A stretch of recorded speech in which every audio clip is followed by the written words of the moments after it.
नमस्कार मंडळी, मॅक कट्ट्यावर आपलं पुन्हा एकदा स्वागत. कट्टा मकरांचा खुल्या चर्चेचा. या कट्ट्यावर आपण घेत आहोत विविध घटनांचा आढावा, विविध बातम्यांचा मागोवा. आज आपण बोलणार आहोत मवियावर, अर्थात महाविकास आघाडीवर.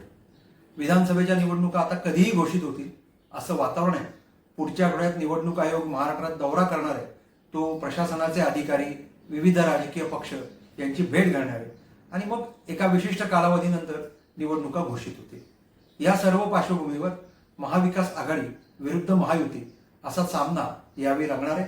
स्पर्धा अतिशय चुरशीची होणार आहे, विरोध टोकाचे होणार आहे आणि सत्ता कोण मिळवणार हे त्यावेळी ठरणार आहे. महाविकास आघाडीने जे प्राधान्य दिलेलं आहे ते भारतीय जनता पार्टीच्या जागा कमी येतील याला. त्यामुळेच महाविकास आघाडीचा सगळा फोकस आत्ता भारतीय जनता पार्टी विरोधात अधिक आहे. राष्ट्रवादीचे अजितदादा पवार आणि शिवसेनेचे एकनाथ शिंदे यांच्यापेक्षाही भाजपवर अधिक टीका केली जाते आहे आणि त्या टीकेच्या आधारे भाजपच्या जागा जर कमी झाल्या तर महायुतीला यश मिळणार नाही असं गणित करून आता मवियाने आपली धोरण ठरवलेली आहे. पण तरी मवियात सगळं ऑलवेल आहे का? मविया एकसंघ आहे का? जागा वाटपावरनं मवियात वाद नाहीत का? तरी मवियाने आत्ता एक भूमिका अशी घेतलेली आहे की ह्या निवडणुकीत महायुती हरली पाहिजे आणि त्याकरता आपण आपसात तडजोडी केल्या पाहिजेत. आपले वाद चव्हाट्यावर येणार नाहीत. आपण ज्या काही जागा वाटप करणार आहोत त्यात फार संघर्ष होणार नाही. एखादी जागा सोडावी लागली, थोडंसं नमतं घ्यावं लागलं तरी चालेल, पण महायुती हरली पाहिजे या एका सामंजस्याच्या धोरणाने मविया आत्ता कार्यरत आहे.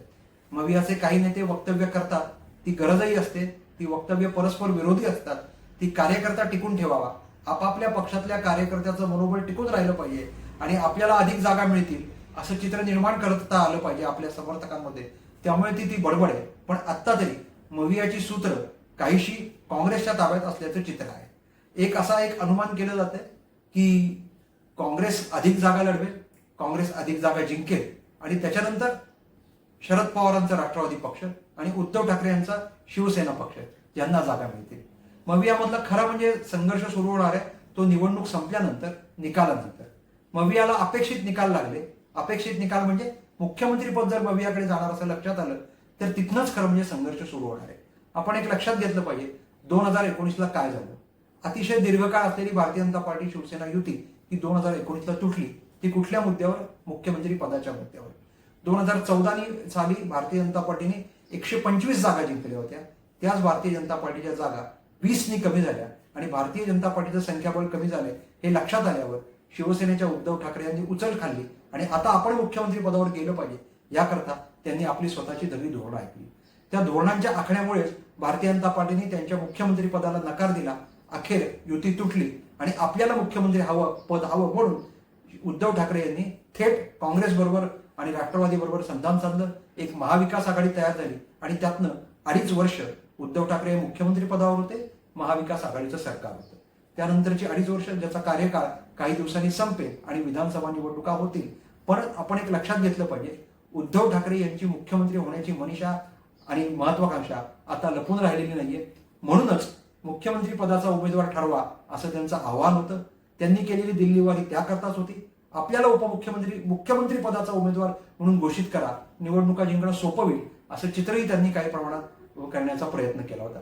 त्या दृष्टीने आवश्यक त्या बातम्या सोडणं असाही त्यांचा प्रयत्न होता. पण काँग्रेस अद्याप अजून या सगळ्या पवित्र्याला, त्यांच्या धोरणांना बदलेली नाही, बोललेली नाही. काँग्रेसने सरळ धरून घेतलेलं आहे, निवडणूक एकत्र लढवू, त्यानंतर निवडणुकीचे निकाल काय लागतील यानंतर आपण आपली रणनीती ठरवू. त्यामुळे काँग्रेसचं प्राधान्य असं आहे की महाराष्ट्रात क्रमांक 1चा पक्ष आपण झालं पाहिजे. आपण जर क्रमांक 1चा पक्ष झालो तर मुख्यमंत्री पदाचं धोरण, सूत्र ठरवणं आपल्याला सोपं जाईल आणि आपण जर एक झालो तरच भारतीय जनता पार्टीच्या जागा कमी होतील. अशा वेळी महायुतीपेक्षा महाविकास आघाडीचं सरकार येऊ शकतं आणि काँग्रेसची आता आशा आहे, कर्नाटक सारखी राज्य, काही राज्य गमावली आहेत, काही राज्य काँग्रेस मिळवण्याच्या प्रयत्नात आहे. त्यामुळे महाराष्ट्रात जर आपला मुख्यमंत्री बसला तर दिल्लीचं राजकारण करणं सोपं जाईल असं वाटत असल्यामुळे आत्ता शिवसेनेच्या कुठल्याही प्रयत्नांना काँग्रेस फारसं काही लक्ष देईल असं वाटत नाही. काँग्रेस फक्त एवढंच लक्ष देईल की विधानसभा निवडणुकांचे निकाल लागेपर्यंत, प्रत्यक्ष विधानसभा होईपर्यंत मविया एकसंघ राहिली पाहिजे. त्यानंतरचं काय? त्यानंतरचे चित्र असं होऊ शकतं, मवियाला अपेक्षित यश मिळालं किंवा नाही मिळालं तरी मुख्यमंत्री पदाच्या मुद्द्यावरनं परत एकदा उद्धव ठाकरे युटर्न घेऊ शकतात.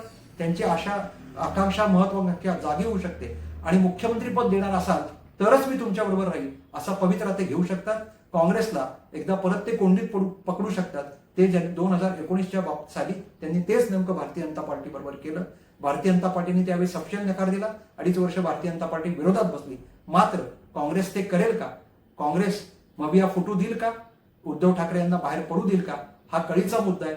तूर्तास जशी अजून निवडणूक झाली नसली तरी, निकाल लागले नसले तरी, एक शक्यता मात्र नक्की आहे की मुख्यमंत्री पदाचा उमेदवार किंवा मुख्यमंत्री पदाची त्यावेळी ज्यावेळी घोषणा होईल त्यावेळी मवियामध्ये तडे जातील. मविया आज एकसंघ दिसत असली तरी मुख्यमंत्रीपद ठरवताना मवियातलं हे सामंजस्य टिकेल का याविषयी शंका आहे. मित्रांनो, आज इथेच थांबू. पाहत राहा मॅक कट्टा. लाईक करा, शेअर करा, सबस्क्राईब करा. धन्यवाद.